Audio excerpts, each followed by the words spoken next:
अस्सलाम वालेकुम। Welcome to 80 real stories. आपको मेरे चैनल पर देखने को मिलेंगी पुरानी दास्तानें, सच्चे वाक़यात, हकीकी ज़िंदगी पर मबनी सच्ची कहानियाँ और दिलचस्प किस्से देखने के लिए आप मेरे चैनल को कर दें सब्सक्राइब और साथ दिए गए बेल आइकन को लाजमी प्रेस करें ताकि आपको मेरी आने वाली हर न्यू वीडियो वक्त पर मिल सके। जज़ाकल्लाह। बाज़-औक़ात हमारी ज़िंदगी में पेश आने वाले आम वाक़यात भी ज़हन में रह जाते हैं और आसानी से भुलाए नहीं जाते। मुझे आज भी वो दिन याद है जब पंजाब यूनिवर्सिटी में मेरा दाखिला हुआ था। साबका क्लास में कामयाबी के बाद यूनिवर्सिटी में दाखिले पर मैं रब ताला की मशकूर थी और नई क्लासेस का जोशो खरोश भी था। ये अलग बात है कि मैं तालीम के मामले में हमेशा नॉर्मल सी रही हूँ, मगर मेहनत और कोशिश ज़रूर करती हूँ। यहाँ मैं एक और बात का जिक्र भी ज़रूरी समझती हूँ कि मैं एक बिल्कुल आम सी लड़की हूँ। कबूल सूरत, नैन नक्श और गहरी सांवली रंगत के साथ मेरी शख्सियत में कोई ख़ास बात नहीं है। इत्तेमाद नाम की चीज़ नहीं है मेरे अंदर। हालांकि मेरी अम्मी और मेरी बहनें खासी खुश शक्ल हैं। शायद इसी वजह से मैं एहसास कमतरी का भी शिकार हूँ। बात कहाँ से कहाँ चली गई, तो मैं कह रही थी कि नई क्लासेस का आगाज़ था। मैंने चूँकि एमए एजुकेशन में दाखिला लिया था, तो मुख्तलिफ क्लासेस में हमें मेल और फीमेल उसातिज़ा पढ़ाते थे। मैंने कहा ना, मैं आम सी लड़की हूँ, इसीलिए आम लड़कियों की तरह बनाव सिंगार की बजाय मैं सादगी से यूनिवर्सिटी जाती थी, सादा से लिबास में और मेकअप के बगैर चेहरा। नफ्सियात की क्लास हमारी सर अहमद हसन ले रहे थे। सारी क्लास को सर अहमद हसन बहुत भाते थे। सर थे भी बहुत खुश इखलाक और शफीक। डांट डपट के बजाय निहायत नरमी से बात करते थे। एक और बात जो मुझे अच्छी लगी थी, वो लड़कियों के साथ फ्री नहीं होते थे। मुझे बेतकल्लुफ़ होने वाले उस्ताद बिल्कुल पसंद नहीं थे। उस्ताद में एक वक़ार होना चाहिए।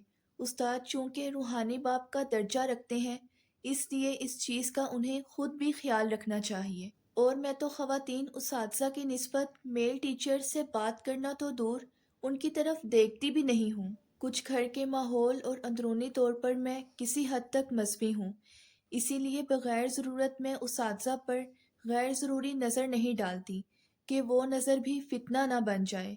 एक मर्तबा सर अहमद हसन हमारी क्लास ले रहे थे। एतमाद में कमी की वजह से मैं क्लास में परेशान सी रहती हूँ कि अगर सर ने मुझसे कोई सवाल पूछ लिया और मैं जवाब न दे सकी तो क्लास में बैठी तमाम स्टूडेंट्स मेरा मजाक उड़ाएंगी। उस दिन मुझे यही फिक्र लाहक थी। सर के लेक्चर के बाद हम आपस में बातचीत कर रहे थे कि मैं और मेरी दोस्त सोबिया भी इसी परेशानी में थे कि सर ने हर लड़की से वन बाय वन सवाल करना शुरू कर दिया। ये देखकर तो मैं परेशान हो गई और मैंने शिद्दत से दुआ मांगना शुरू कर दी कि कहीं मेरी बारी ना आ जाए। अचानक ही सर ने सोबिया को खड़ा किया और सवाल जवाब शुरू किए। सोबिया के बाद मेरा नंबर था, मगर सर ने मुझे छोड़कर अगली लड़की से सवाल कर दिया और मैंने शुक्र किया कि मेरी जान बच गई। बज़ाहिर ये एक आम सा वाक़या था और मैंने कोई उज़र भी नहीं किया, मगर इसके बाद के वाक़यात ने मेरी तवज्जो उस तरफ बढ़ा दी थी, जिन वाक़यात पर मुझे आज भी हैरत होती है। उस दिन के बाद मैंने महसूस किया कि गैर ज़रूरी अंदाज में सर अहमद हसन मेरी तरफ मतवज्जो होते थे। जब मेरी नज़र उन पर पड़ती थी, तो वो अपनी नज़र बदल लेते थे। इस बात पर मैं हैरान भी थी और परेशान भी। फिर मैंने सोचा कि शायद मेरी शक्ल किसी से मिलती है, जो सर इस कदर गौर करते हैं। लेकिन ये भी मेरा ख्याल था। अल्लाह ही जाने कि क्या मामला था। उस वाक़या के बाद सर मुझे क्लास में मुखातिब भी नहीं करते थे और मेरे लिए यही काफ़ी था। वाक़यात इतने गैर वाज़िया थे कि मैं किसी से ज़िक्र भी नहीं कर सकती थी। मैंने घर में अपनी छोटी बहन से ज़िक्र किया था, मगर उसने मुझे कहा कि फ़ाइका, ये तुम्हारा वहम है, क्योंकि घर में मैंने खुद ही बताया था कि सर बहुत अच्छे हैं और गैर ज़रूरी बातचीत भी नहीं करते, इसलिए मैं खुद भी मुतमईन हो गई थी। फिर एक दिन क्लास के दौरान मैं दरवाजे के बिल्कुल पास वाली कुर्सी पर बैठी थी। सर वहां आकर खड़े हो गए। मेरी हाथ में पहनने वाली वॉच मेरी फाइल पर पड़ी थी। एक लड़की सामने आकर लेक्चर दे रही थी और हम सब भी उसी की तरफ मतवज्जो थे, मगर सर अहमद हसन शायद मेरी घड़ी की तरफ मतवज्जो थे। सर मुझे मुखातिब करके भी टाइम पूछ सकते थे, मगर सर ने खुद میری گھڑی اٹھا کر ٹائم دیکھا تھا۔ مجھے یہ حرکت اچھی تو نہیں لگی، مگر میں کیا کر سکتی تھی؟ اول تو سر کے اس قدر قریب کھڑے ہونے پر میرا موڈ خراب تھا، اور پھر گھڑی اٹھا لینا، میرا موڈ مزید آف ہو گیا۔ اگلے دن میں نے شعوری طور پر اپنی جگہ بدل لی۔ میں سر کو مزید موقع نہیں دینا چاہتی تھی۔ سر کی شخصیت کے برعکس یہ سب بہت حیران کن تھا، مگر سر اس دن بھی میرے نزدیک ہی کھڑے تھے۔ اب تو بے بسی سے میری آنکھوں میں آنسو آ گئے تھے اور مجھے سر سے چڑ سی ہو رہی تھی۔ اب میں کوئی ایسی حور پری بھی نہ تھی جو بات سمجھ میں آتی۔ میری سمجھ سے باہر تھیں یہ سب باتیں۔ میں تو سر کے روم میں بھی بہت کم جاتی تھی، اکیلی تو بالکل نہیں، مگر کسی لڑکی کے ساتھ چلی جاتی تھی۔ میں نہیں چاہتی تھی کہ سر احمد حسن سے میرا دل خراب ہو، اسی وجہ سے میری کوشش تھی کہ میں سر سے دور رہوں۔ ایک مرتبہ ضروری کام کے سلسلے میں مجھے چند لڑکیوں کے ساتھ سر کے روم میں جانا پڑا۔ میں شعوری طور پر خود کو مصروف ظاہر کر رہی تھی کہ اتنی دیر میں سر نے مجھ سے کہا، فائقہ، آپ میری بات سنیے۔ میں ابھی اسی سوچ میں اٹھنے والی تھی کہ ایک لڑکا آیا اور سر سے ضروری بات چیت کرنے لگا۔ میں نے شکر ادا کیا اور اپنا کام ختم کر کے باہر کو بھاگی۔ اس کے بعد سر نے مجھے لڑکیوں کی موجودگی میں بھی بلانا شروع کر دیا۔ فائقہ، آپ بہت چپ رہتی ہیں، آپ کوئی بات نہیں کریں گی؟ میں نے کیا کہنا تھا؟ البتہ میں نے اپنی نگاہیں مزید جھکا لی تھیں۔ میں اب بھی نہیں سمجھ پا رہی تھی کہ آخر یہ سب کیا ہے۔ سر آخر چاہتے کیا ہیں؟ یہ وہ سوال ہے جو آج تک حل طلب ہے۔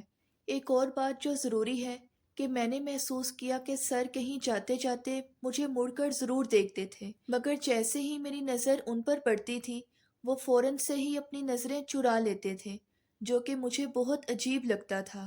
حالانکہ میرے خیال میں عام طور پر اساتذہ ایسا نہیں کرتے تھے کہ اپنے اسٹوڈنٹس کو آتے جاتے غیر ضروری طور پر دیکھتے رہیں۔ باقی ٹیچرز بھی تھے جو سلام کا جواب دے کر گزر جاتے تھے۔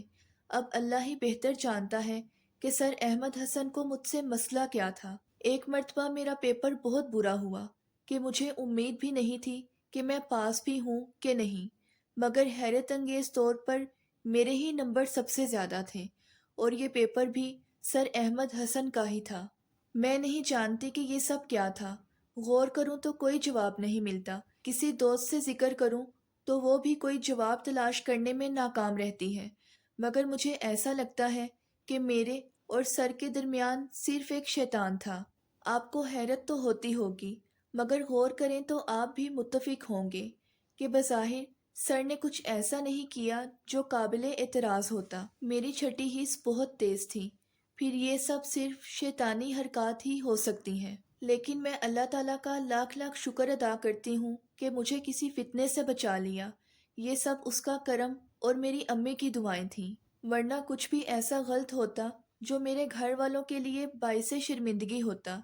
یہ میرے کردار کی مضبوطی نہیں ہے، یہ سب صرف اس رب کا کرم ہے۔ میری یہ کہانی سنانے کا یہ مقصد تھا کہ لڑکیاں میل اساتذہ کے ساتھ محتاط رہیں، ان کا خواہ کا فری ہونا نوٹ کریں اور کوئی موقع ایسا نہ دیں جس سے دوسرے کو کوئی غلط فہمی ہو، ورنہ ذرا سی غلطی سے دنیا اور معاشرے میں کتنے فتنے جنم لیتے ہیں اور پھر سب بچ بھی نہیں پاتے۔ کوئی نادان لڑکی سر کی شیطانی حرکات کو ان کی بے لوث محبت سمجھ بیٹھے تو کیا ہوگا؟ غور ضرور کریں، کیونکہ احتیاط واقعی بہت ضروری ہے۔ اگر آپ کو میری آج کی یہ سٹوری پسند آئی ہے تو ویڈیو کو لائک اور چینل کو سبسکرائب کرنا مت بھولیے گا۔ ملتے ہیں نیکسٹ ویڈیو میں، تب تک کے لیے اللہ حافظ۔